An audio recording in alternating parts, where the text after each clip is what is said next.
Hi guys, and welcome back to the channel. Today we are featuring Junghans.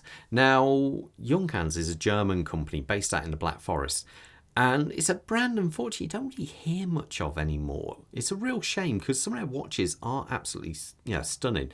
This is part of a Chronoscope range of watches. I think the actual sub-brand is the Form models, and they're a little bit more funky. They've gone for more colour variations. I believe there's about 15 different types of colour variations you can get in this model, and overall I think it's really good. It's a shame because the brand itself have been around since, I think it's 1861.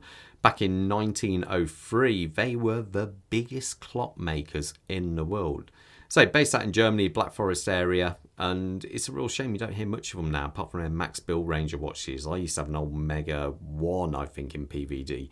Back in the day, one of the first radio control watches. They were very, very cool. But before I get too far into review, I've got to say a massive thank you to the team over at First Class Watches for allowing me to review this one. They've got such a cool selection of watches there. I'm spoilt for choice every time I go in. So if you're in the Midlands area, I'd strongly recommend popping into the Kenilworth shop. If you're a little bit further afield, well, don't worry, I'll leave a link in the description and the bottom of the page now. All I ask, if you do contact them, please mention the channels. It really would help. So anyway, let's talk sizes. We are talking a 41.25mm case size on this. Thickness of 14mm, which is actually very good for an automatic chronograph, and a lug-to-lug size of 46.5, which makes it very, very wearable on smaller wrists. The strap size on this is 22mm. Now, the dial itself. The dial is a bit of a strange one. It's almost very minimalist, but they've done it well. I think they really have done this one really well. Now, what I mean by that, you've got this lovely matte black going on here, and it goes all the way across it. It really just, it kind of, normally you'd say that wasn't all that good, but what that does is emphasize these hour markers going around here and the hands and so forth. It really does make them pop. Now, obviously, we've got these three subdials which are going on here. Now, being it's chrono, let's start with chrono. That is one heck of a loud audible chrono, that one. But what that exposes here, you can see these subdials. Now, these ones here have done in this grey accent, and they kind of really, they almost make it disappear back into the dial, so you just see the time. This is the minute totalizer for that chronograph. This is the hour totalizer for that. So basically what this is, you'd be able to read the seconds, the minute and the hour. And you can read up to 12 hours with this watch. This small subdial here is the running seconds for your timekeeping. So remember, if I pause this, that's your seconds for your actual time. This is just the chronograph. Now, I like how they've done this quite small here because it kind of gives it a symmetrical feel, even though it isn't, if that kind of makes sense. If that was a big round circle, it'd seem all dominated by this one side, but it isn't, and that's what I like. If we watch this now, you'll see the second hand jump over. So that's now recorded 1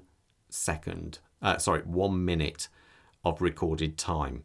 Now, in all fairness, with this chronograph, you don't have minute markers in between. So like a Panerai and a few other watches, you actually have to guess roughly what is in between. It does make setting the time a little bit awkward when you want to get to precisely, because you normally have to rely on the time being at either 5, 10, 15 or so forth to actually set it 100% accurately.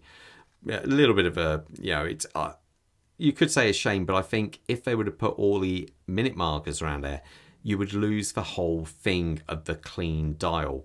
Now, as you can see, we've got the Junghans Chronoscope going on there, again, in this muted kind of grey font, grey colour, which makes it hide into the dial.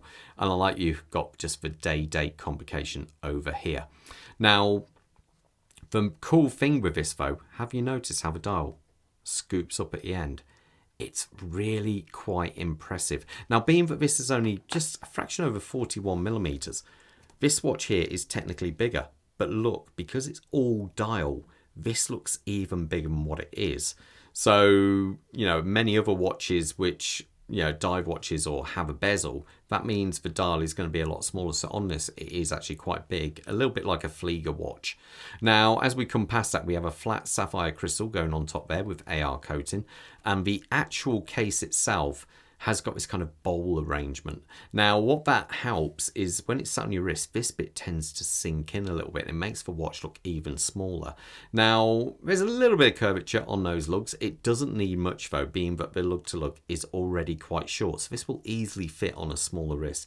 It has been PVD coated, so we've got this gloss black finish. Now, yes, if you knock it against the wall, whatever, you can scratch this, but so be it. It is one of those things. We do have very fine, delicate lugs going on there.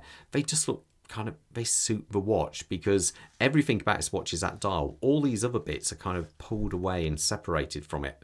And so you just want to read that dial. If you look at this watch here, not that there's anything wrong with it, but you read all this. And on this one, you just don't. When I hold it there, you don't even see the lugs. They almost become part of the actual brace strap. Now, the pushers have got this kind of unique look to them where they have, they've gone like for a T arrangement. If I press it again, you can hear it very positive, and a reset, smack, goes right up there, no problem at all. There is loom on this watch, but to be fair, it's not the strongest of loom. I didn't expect it would be, but there is actually loom. Now, as you come around, you can see we've got this polished sign crown there, which goes straight into hand wind. Now, the movement, we'll talk about why you can hear that in a second. As we come around to the back, you can see you've got what looks like a picture of a New York, is that Times Square? Could be Times Square there.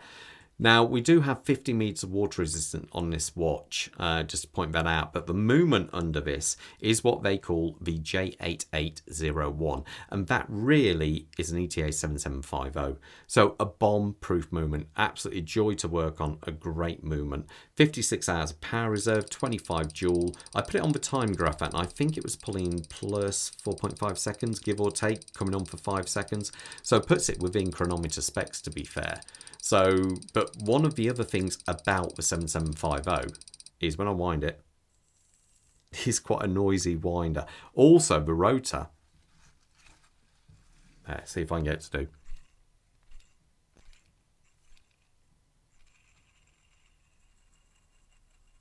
That's the rotor spinning freely. The whole reason it spins freely in that direction only is because it only winds in one direction. So it isn't actually providing power to the movement. But some people don't like it. They think it's a bit coarse. And to be fair, yes, you could say that. But I can feel it sometimes. I've got 7750 base movements, and every so often you can feel the rotor spinning on your wrist when you do something. It is so very cool. For me personally, I understand not everyone would like that, but yeah, horses for courses on that one. Now, as we come past this, we have this rather nice leather strap on here. Now, it feels quite nice. It's quite sizable. It's very, very soft on the inside. On the end here, we do have a pin and buckle arrangement, which is PVD coated and signed. We have a fixed keeper and one floating keeper here.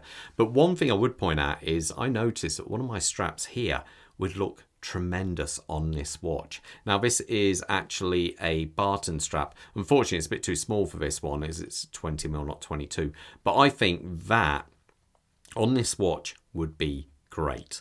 I say this has got 50 meters of water resistance, so it's okay for washing the car, possibly even having a shower, whatever. But obviously you wouldn't want to, because it does have this leather strap, and that wouldn't go down too well with that, because untreated leather doesn't like it at all. Let me put this on my wrist so you got an idea how it looks. A quick wrist check. I've gone for a German chronograph myself. I've gone for the Zinn there.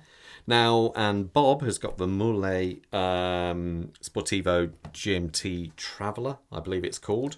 Another German watch. Now, one thing I would say, the retail price of this is £1,990, I believe.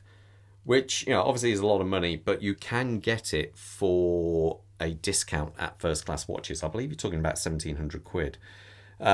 Which again isn't, let's face it, still an awful lot of money, but in the grand scheme of things, for a German brand chronograph, so forth, I think actually quite respectable for what it is. Now, my wrist size is 7¼ inches, which works out to about 18.5 centimeters, and it just sits lovely. I think it, like, you see the way it sinks into your wrist with that bowl arrangement on the back. Now I haven't got the strap done up very tight because I don't want to leave any marks on the strap, obviously. Now, but you get an idea. This watch sits down beautifully. I think personally it's a really cool watch. A little bit funky, dare I say trendy? I don't know, fashionable possibly, but I think it looks cool. I'm really am quite a fan of this one. Let me know in the comments below what you think of it, guys. But you, most importantly, all stay safe out there, please. Take care. Bye.